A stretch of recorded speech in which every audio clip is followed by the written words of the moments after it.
Black Beauty, Chapter 45, Jerry's New Year. Christmas and the New Year are very merry times for some people, but for cabmen and cabmen's horses, it is no holiday, though it may be a harvest. There are so many parties, balls, and places of amusement open that the work is hard and often late. Sometimes driver and horse have to wait for hours in the rain or frost, shivering with the cold, while the merry people within are dancing away to the music. I wonder if the beautiful ladies ever think of the weary cabman waiting on his box and his patient beast standing till his legs get stiff with cold. I had now most of the evening work, as I was well accustomed to standing, and Jerry was also more afraid of Hotspur taking cold. We had a great deal of late work in the Christmas week, and Jerry's cough was bad. But however late we were, Polly sat up for him and came out with a lantern to meet him, looking anxious and troubled. On the evening of the New Year, we had to take two gentlemen to a house in one of the West End squares. We set them down at 9 o'clock and were told to come again at 11. But, said one, as it is a card party, you may have to wait a few minutes, but don't be late. As the clock struck 11, we were at the door, for Jerry was always punctual. The clock chimed the quarters, 1, 2, 3, and then struck 12, but the door did not open. The wind had been very changeable, with squalls of rain during the day, but now it came on sharp, driving sleet, which seemed to come all the way round. It was very cold, and there was no shelter. Jerry got off his box and came and pulled one of my claws a little more over my neck. Then he took a turn or two up and down, stamping his feet. Then he began to beat his arms, but that set him off coughing, so he opened the cab door and sat at the bottom with his feet on the pavement, and was a little sheltered. Still the clock chimed the quarters and no one came. At 12:30 he rang the bell and asked the servant if he would be wanted that night. "Oh, yes, you'll be wanted safe enough," said the man. "You must not go. It will soon be over." And again Jerry sat down, but his voice was so hoarse I could hardly hear him. At 1:15 the door opened and the two gentlemen came out. They got into the cab without a word and told Jerry where to drive. That was nearly 2 miles. My legs were numb with cold, and I thought I should have stumbled. When the men got out, they never said they were sorry to have kept us waiting so long, but were angry at the charge. However, as Jerry never charged more than was his due, he never took less, and they had to pay for the 2 hours and a quarter waiting. But it was hard-earned money to Jerry.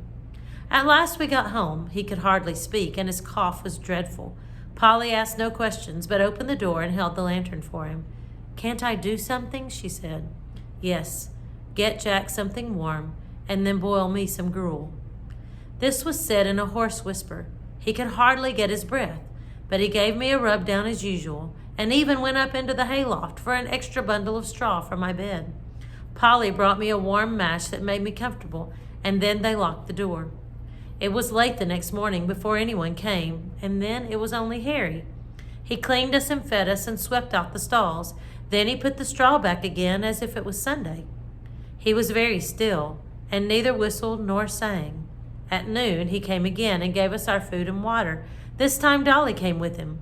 She was crying, and I could gather from what they said that Jerry was dangerously ill, and the doctor said it was a bad case. So 2 days passed, and there was great trouble indoors. We only saw Harry and sometimes Dolly. I think she came for company, for Polly was always with Jerry, and he had to be kept very quiet. On the 3rd day, while Harry was in the stable, a tap came at the door, and Governor Grant came in. "I wouldn't go to the house, my boy," he said, "but I want to know how your father is." "He is very bad," said Harry. "He can't be much worse. They call it bronchitis. The doctor thinks it will turn one way or another tonight." "That's bad. Very bad," said Grant, shaking his head. "I know 2 men who died of that last week. It takes them off in no time. But while there's life, there's hope, so you must keep up your spirits." "Yes," said Harry quickly, "and the doctor said that father had a better chance than most men because he didn't drink. He said yesterday the fever was so high that if father had been a drinking man, it would have burned him up like a piece of paper. But I think he thinks he will get over it. Don't you think he will, Mr. Grant?" The governor looked puzzled.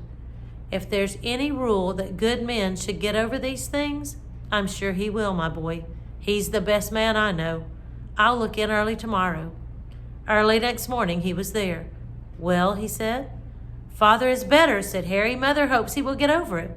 Oh, thank God, said the governor. And now you must keep him warm and keep his mind easy, and that brings me to the horses. You see, Jack will be all the better for the rest of a week or two in a warm stable, and you can easily take him a turn up and down the street to stretch his legs.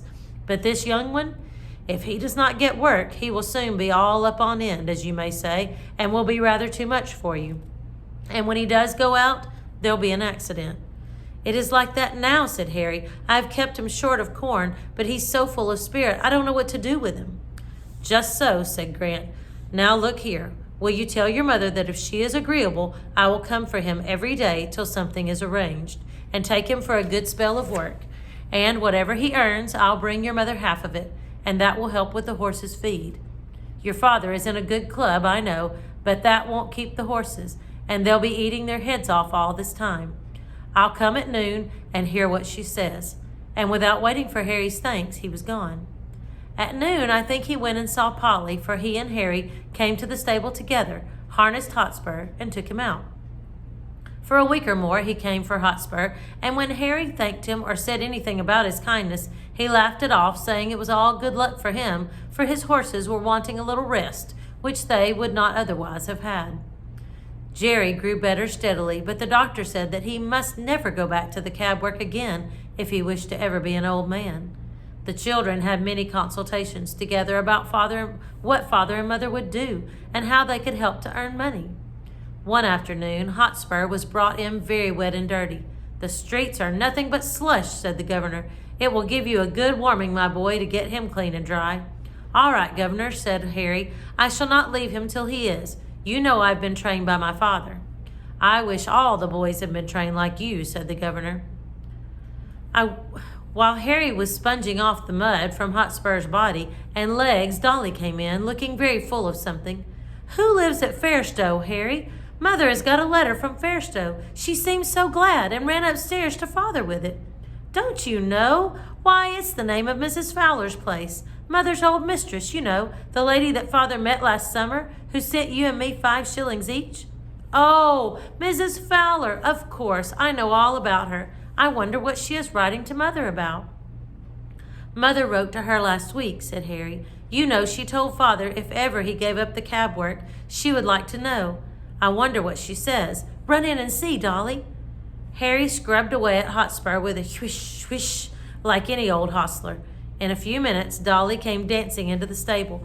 Oh, Harry, there never was anything so beautiful. Mrs. Fowler says we are all to go and live near her. There is a cottage now empty that will just suit us, with a garden and a hen house and apple trees and everything. And our coachman is going away in the spring, and then she will want father in his place. And there are good families round where you can get a place in the garden or the stable or as a page boy. And there's a good school for me. And mother is laughing and crying by turns, and father does look so happy.